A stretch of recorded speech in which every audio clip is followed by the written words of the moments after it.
Guys, today the question that we are going to solve is maximum product subarray, and it's a similar kind of question that we did in the last video where we calculated the maximum sum subarray, and in this question we are going to calculate maximum product. Okay, so let's see how we are going to approach this question. So for the brute force approach, the concept is going to be the same. First we will generate all the possible subarrays with the help of nested loops, and for each subarray we will be calculating its product, and then we will compare that product with the max product. Okay, and then update our max product accordingly. So that's how we can do this with the help of brute force approach, but again it's big O of n square and we don't want that in interviews. So we need to optimize it.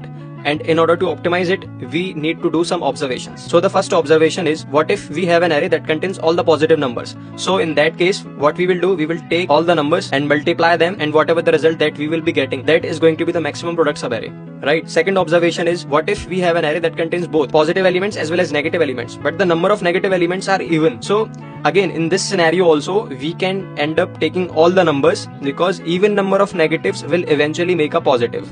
But here comes the third observation. What if we have an array that contains positive number as well as negative number, but the number of negatives are odd? The idea is, we will try to take out one negative number so that we will end up having even number of negatives, and even number of negatives will eventually make positive. Okay, so how to do this? Let's see. For example, we have this array 3, 2, -4, -5, 3.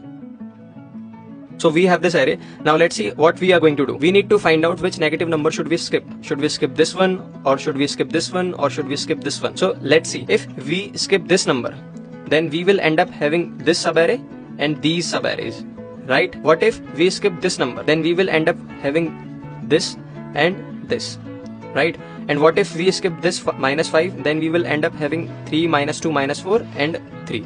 So whatever the number we are skipping, from that number we have some prefix and we have some suffix. So what we will do, we will do the exact same thing. We will calculate the prefix product as well as the suffix product, and we will keep on comparing the prefix, suffix and max product all together.